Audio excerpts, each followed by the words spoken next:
Ao canal da professora Adriana Alves e dando continuidade ao nosso assunto sobre sexualidade nessa videoaula, nós iremos trabalhar um pouquinho acerca do sistema reprodutor masculino, conhecendo aí os principais órgãos que compõem esse sistema, bem como as funções que cada um deles desempenha. Vamos lá? Então, aqui nas duas imagens a gente tem primeiro uma imagem de perfil, né, na lateral, e aqui é uma visão frontal de como seria os órgãos do sistema reprodutor masculino. Começando pelos testículos, né, os testículos são em número de 2, testículo direito, testículo esquerdo, e eles internamente são formados por estruturas chamadas de túbulos seminíferos, onde se dá a produção do hormônio sexual masculino, que é a testosterona, bem como das células reprodutoras masculinas, que são os espermatozoides. Então, a função dos testículos é produzir testosterona e produzir os espermatozoides. Tá? São as gônadas sexuais masculinas ou glândulas sexuais masculinas, os testículos, tá? Tem o formato mais ou menos oval, por isso que no cotidiano é muito comum as pessoas designarem os testículos como ovos, né? Na verdade não são ovos, né? Os testículos são glândulas sexuais masculinas que têm como função produzir o hormônio sexual masculino, a testosterona, e os espermatozoides. Estão localizados fora do organismo masculino, porque eles precisam ser preservados, eles precisam ser submetidos a uma temperatura levemente menor do que a temperatura interna do organismo masculino, que é em torno por volta de 36 graus Celsius. Então, 36 graus Celsius já é uma temperatura um pouco alta para a produção dos espermatozoides. Por isso que os testículos se localizam fora do organismo masculino, para serem, digamos assim, submetidos a uma temperatura levemente menor do que 36 graus Celsius. Eles são protegidos pelo saco escrotal, ou escroto, simplesmente como são chamados. O saco escrotal, o escroto, ele tem como função proteger os testículos. E ele é formado, não é isso, por uma estrutura, um tecido enrugado, e ele ajuda a manter os testículos de uma temperatura levemente menor do que a temperatura interna do organismo masculino, favorecendo aí a produção dos espermatozoides, tá? Em dias mais frios, a musculatura ligada à bolsa escrotal ou saco escrotal se contrai, os testículos se aproximam um pouco mais do corpo masculino. Já em dias quentes, a musculatura relaxa e os testículos se afastam. Assim ocorre o controle da temperatura dentro do saco escrotal do escroto para favorecer aí a produção de espermatozoides. Depois dos testículos, do saco escrotal, nós temos o epidídimo, é isso, esse tubo enovelado que se localiza logo acima dos testículos são chamados de epidídimos. Depois que os espermatozoides são produzidos no interior dos túbulos seminíferos, que se localizam dentro dos testículos, eles são encaminhados aos epidídimos. Lá nos epidídimos, eles vão completar o seu desenvolvimento. Eles vão amadurecer, ganhar mobilidade, vão ficar ali armazenados até serem eliminados do organismo masculino. Então, a função do epidídimo é garantir aí a maturação dos espermatozoides, ou seja, o amadurecimento desses espermatozoides. Depois dos testículos, nós temos os canais deferentes, né? Não é diferente, é deferente mesmo, também chamados de ductos deferentes. Os ductos deferentes ou canais deferentes conduzem os espermatozoides do epidídimo até a uretra, né? A partir da onde ele vai ser eliminado do organismo masculino. E no caminho, não é isso? Ao longo dos canais deferentes, o espermatozoide vai recebendo um banho de substâncias produzidas pela vesícula seminal e pela próstata, indo compor aquilo que nós chamamos de esperma ou sêmen. Mas a função dos canais deferentes ou ductos deferentes, como alguns autores falam, é conduzir os espermatozoides do epidídimo até a uretra. Aí nós temos as glândulas acessórias, né? Entre elas as principais são as vesículas seminais e a próstata. As vesículas seminais se localizam aqui nessa região, mais ou menos, né, próximo da bexiga urinária. Importante lembrar que a bexiga urinária não faz parte do sistema reprodutor masculino. Ela está aqui localizada apenas para facilitar a observação e a localização das demais estruturas, mas ela não compõe o sistema reprodutor masculino. Então, a vesícula seminal, que se localiza próximo à bexiga, produz um líquido que ajuda a nutrir, é rico em nutrientes, fornece nutrientes para os espermatozoides e também auxilia na mobilidade deles, ou seja, o líquido produzido pelas vesículas seminais, que é o líquido seminal, que compõe a maior parte do esperma, ajuda a nutrir e dar mobilidade para os espermatozoides. Abaixo da vesícula seminal nós temos a próstata, que também é uma glândula. A próstata produz um líquido que neutraliza a acidez da uretra masculina e da vagina. É o seguinte, no caso do homem, o espermatozoide ele vai ser expulso pelo canal da uretra.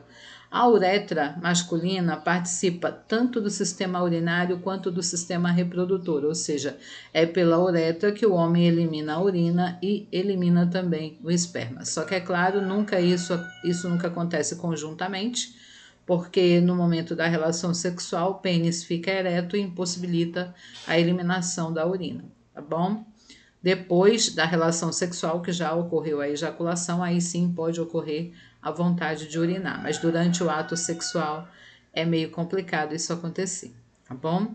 E aí fica resquícios de urina dentro da uretra e a urina ela é ácida e ela poderia promover a morte da maioria dos espermatozoides. Então, para resolver esse problema, há a produção do líquido prostático, que é o líquido produzido pela próstata, cuja função aí é neutralizar a acidez da uretra masculina e depois a acidez da vagina da mulher, tá? Protegendo um pouquinho mais os espermatozoides. Após a próstata, a uretra, como já foi falado, né, pertence tanto ao sistema urinário quanto ao sistema reprodutor, no caso do homem, tá? E o pênis, que é o órgão copulador masculino, ou seja, é com o pênis que o homem introduz espermatozoides dentro do organismo da mulher, tá bom? Vale ressaltar que a partir dos 40 anos de idade, o homem tem que tomar um cuidado redobrado com a próstata, porque a incidência de câncer de próstata, né, se torna mais evidente a partir dessa idade. Então, às vezes é necessário fazer o exame de toque retal, onde o médico vai introduzir o dedo, né, através do canal anal para sentir a textura da próstata, para perceber se ela está inflamada ou se há o desenvolvimento ali de alguns tipos de tumores. É um exame que muitos homens consideram constrangedor, mas é extremamente necessário para preservar a sua saúde, tá bom?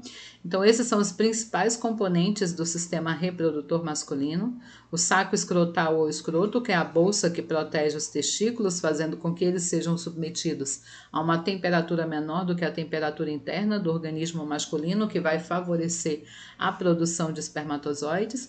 Os testículos, que são as glândulas sexuais masculinas, ou gônadas, como também são chamadas, que tem como função produzir o hormônio sexual masculino, que é a testosterona, e produzir os espermatozoides. O epidídimo, que se localiza acima dos testículos e que promove a maturação dos espermatozoides, ou seja, onde o espermatozoide vai completar o seu desenvolvimento.